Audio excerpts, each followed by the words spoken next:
Hello everyone, this is the 5th in a 9-part series of strategy guides for the bosses in the DLCs of Dark Souls 2.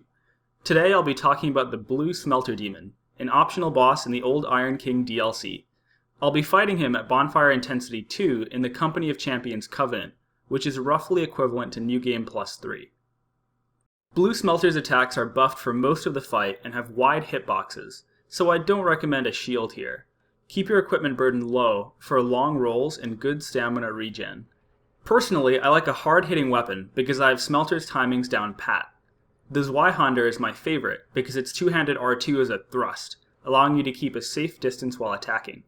If you're really struggling with this fight, you can switch to a faster weapon like a halberd or butcher's knife to give you some extra time to react.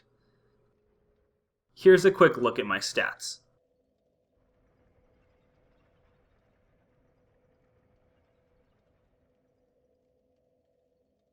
First, let's talk about the Runback. I highly recommend going through the Fire Lizard shortcuts because it's faster and more consistent. There are two strategies to consider here. One, you can try two-handing a highly fire-resistant shield like the Gurm Great Shield. Two, you can try dodge rolling. Personally, I like dodge rolling because it's always been a bit more consistent for me, so that's what I'll be talking about here. To get through the first tunnel, hug the left wall and roll through the fireballs. After getting through the gate, kill the Astrologist and the Fume Sorcerer. To get through the second tunnel, hug the left wall again and roll through the fireballs. Consistently running both of these tunnels without taking damage is pretty hard. However, just successfully getting through them can be done very reliably. After getting through the second gate, go straight and drop into the last area. Use life gems to top off your health. Hug the right wall and run past the first enemy in your way. Then run toward and enter the boss gate. Here's 4 different runbacks showing the same basic strategy, sped up a bit. Feel free to rewind to take a closer look.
Blue Smelter differs from Red Smelter in 3 ways. 1, his attacks have a variable delay attached to them. 2, he has a couple of additional moves. 3, his flame aura power-up is also an AoE attack. To handle the variable delay, sound is extremely important. Regardless of how much Smelter is delaying his attack, the sound is consistent. Smelter will swing when the sound reaches its crescendo. This is a little tough to explain, so let me show you a couple examples.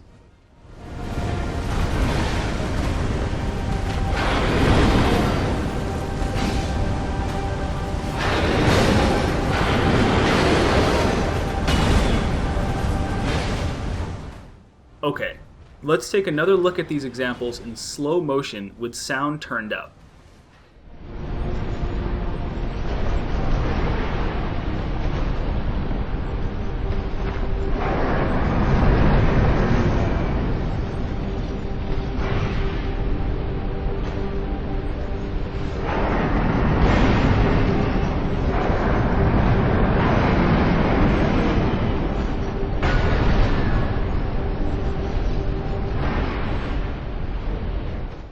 Notice how the longer the attack is delayed, the longer the sound goes for.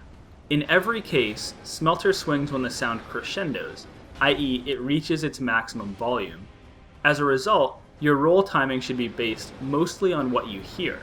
It's much tougher to do based on what you see. It's much easier said than done.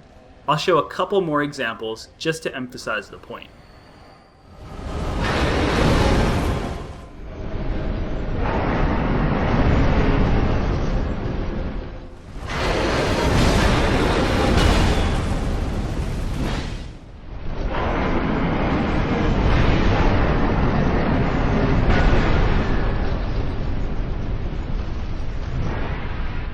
Okay, now let's talk about positioning. The ideal position for your character is to be close to Smelter, just out of range of his flame aura, in front of his right leg. In almost every case, roll forward and to your left. There are 2 exceptions to this. The first exception is Smelter's jump attack, from which you should roll backward. This is not so much because rolling backward helps you avoid the attack, but because it maximizes the amount of space between you and Smelter. This gives you ample time to back away from his AoE attack. The second exception is Smelter's delayed left-hand swing, a move that Red Smelter does not have. The trick to this is to roll right, but more importantly, to stay close enough to Smelter that the attack goes over your head. The delay on this attack is highly variable. It can be from half a second all the way to a few seconds. Even if you're paying attention, it can easily get you. If you stay close to Smelter and roll right, it'll miss you completely, negating the need to time the dodge roll correctly. The 3 attacks that you should punish are Smelter's thrust, jump attack,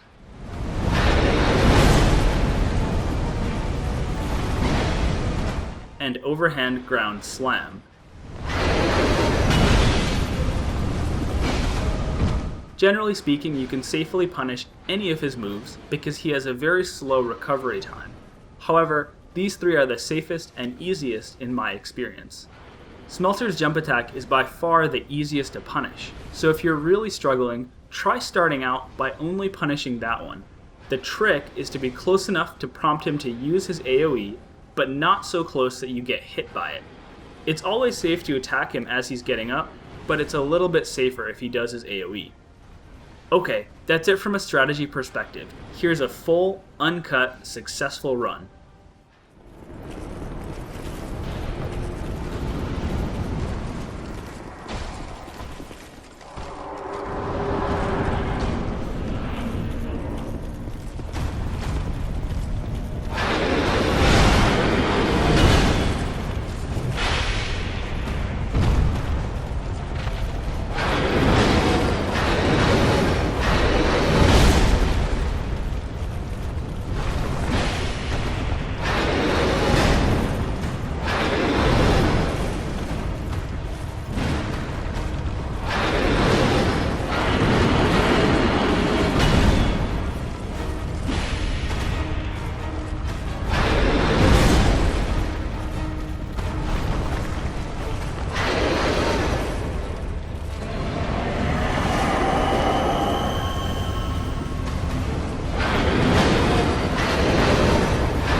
That's it.